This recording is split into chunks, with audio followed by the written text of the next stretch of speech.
Holler if you hear me, and welcome to this edition of Luke Covers, because the world of idiotic garbage coming from social justice types who are just professionally offended and the world of sports has been colliding an awful lot these days, but now we have a specific example of how they are colliding and at the same time colliding with the world of Hollywood that has long since succumbed to complete social justice oppression. Now, in these days, I would say Hollywood was always far more closer to being obsessed with these kind of topics than sports were, and at least for the most part, and then only in the more recent post 2016 years have now we seen a rash of doing more to glamorize those who don't play but who make a lot of activist noise from an exclusively the left wing perspective, like Megan Rapinoe or Colin Kaepernick, as opposed to those who really focus on playing and really did have backgrounds that come from some dark place, from some kind of oppressive place, from some kind of place where they could have had a real bad lot in life, but then through charity and kindness and through the help of others, they did go and have a chance to elevate themselves beyond what could have been a very terrible, terrible life. And an example of that before the Kaepernick years of the NFL was a player named Michael Oher, who was a man that just grew up completely destitute, homeless, just going around, and his life story of how it was a family that brought him in, accepted him as one of their own, and helping him get into football that then led to him having a big-time career in college football that led to him being a big NFL draft. And the story of that is what inspired the Oscar-winning movie The Blind Side, the one that gave Sandra Bullock her Oscar as the adoptive, technically, mother behind Michael Oher there. Although now, in the years since then, if you actually really look at his NFL prospects, he didn't really turn out to be as great a player as his backstory, as the story of how everything that happened, as portrayed in the memoir that then became that movie, really showed off. And that's really something where that is a good portion of what you see with the NFL. When it comes to the NFL draft, especially those that are ranked higher up, especially those that get all the reporting from ESPN when it comes to the NFL draft, usually they do not wind up with the kind of caliber playing in the NFL that all the media push behind them. You've got Tom Brady, the winningest Super Bowl, the one with the most Super Bowls to his name out of any quarterback ever. And he was well past number 200 in the draft. And everybody there, all their experts there on draft day, mocking him, well, not to his face, but mocking him as his name was announced that he doesn't have an NFL caliber arm, only for him to go and get that big break sitting there on the bench for the Patriots during the 9/11 NFL season. And big bad first round draft pick Drew Bledsoe got injured. He needed time off. So who do they come in? Who comes off the bench? Old Tommy Boy. And then he winds up having 7 Super Bowl wins to his career, much to the chagrin of all the BLM activists over there on ESPN, the ones who just got laid off, who hated him because, well, first of all, good-looking white boy who consistently wins and doesn't make the insufferable political statements they want to hear.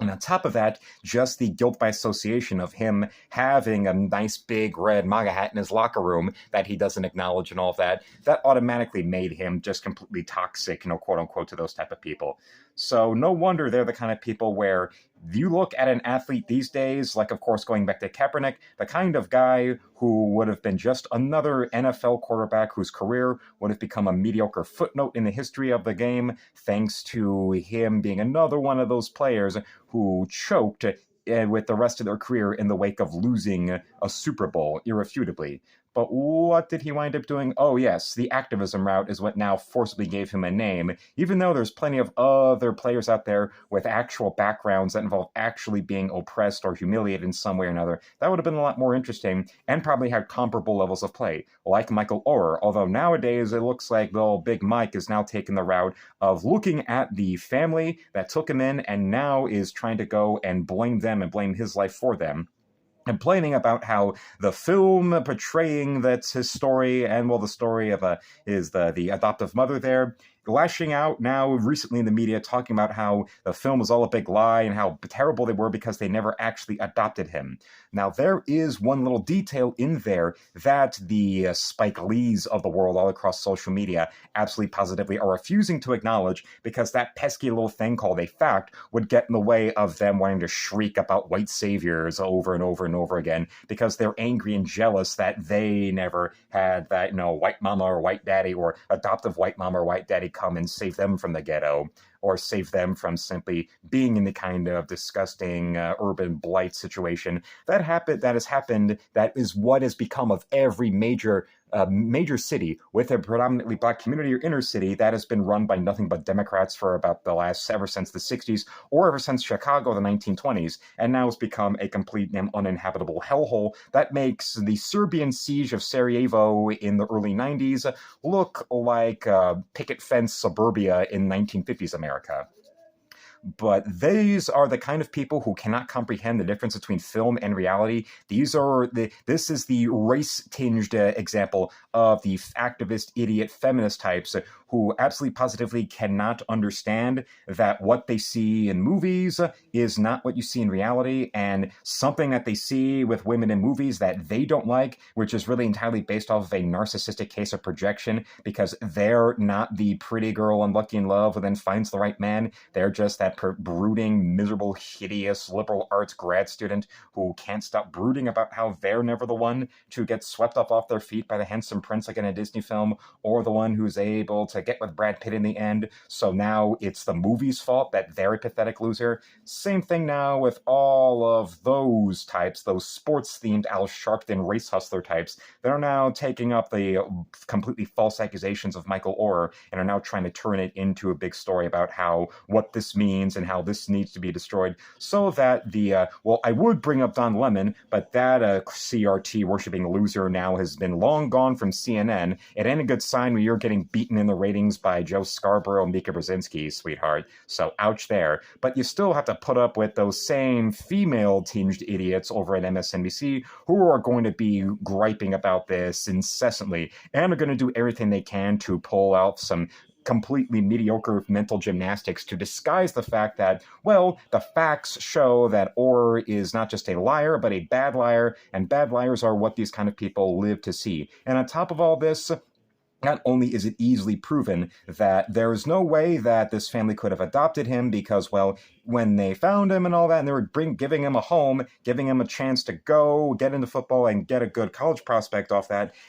they was already 18, so you cannot adopt an 18-year-old. By that point, they are a legal adult in any of these glorious 50 states that Megan Rapinoe can't stop complaining about, but unfortunately, you never see her actually leave here to go to any of those other countries she thinks is so superior. Just like any of the Hollywood actors who still have not moved to Canada since 2016, because there'd be no way for them to get their accountants to go and cheat their way out of actually having to pay any taxes. So when you look at this, you see these people. No wonder it's all an excuse to screech and to try to force the world into being the kind of image that they need it, because they are losers who cannot find a real functional place in the world as is, and that's what these lefty activist types are. They cannot accept the world as is and try to make a better life for themselves or for their family. It's all about bending the world to the will of their narcissistic rage. So, of course, that means any excuse to shit all over some random woman they find who may or may not be involved in telling them how important and special they are, because they can't live without being told how important and special they are. So that means that now on Twitter, we've got outcries for Sandra Bullock to give up her Oscar, because for an actress who had been working as long as she was, her role in The Blind Side was her big Oscar-winning moment. And, well, it turns out because some idiots that are no different from the idiots who believe Colin Kaepernick is some kind of victim or Megan Rapinoe is some kind of hero now think that an actress in a film that somehow makes her responsible, that somehow means that this is some evil, shameful thing where she has to go and give up her award in penance. No.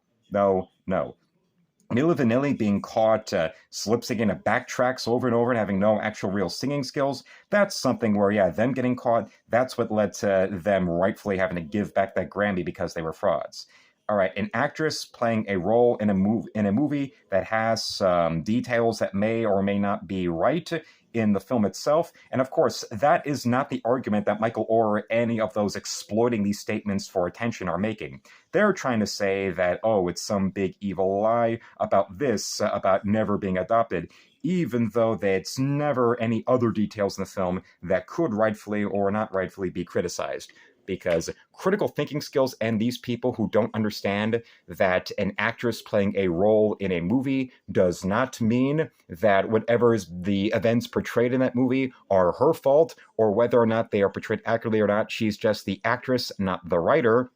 And on top of that, the screenwriters in people in general, the irrational need for Hollywood to go and constantly reflect everything that the most unhinged activists online, the most batshit crazy liberals need the world to be constantly validated because they have no self-worth, they have no just reliance at all, and they have no emotional or mental stability to go and live a life where they are actually amounting to something. No, they need to be constantly having their garbage validated by Hollywood. No wonder these are the kind of people who absolutely positively cannot understand how reality works.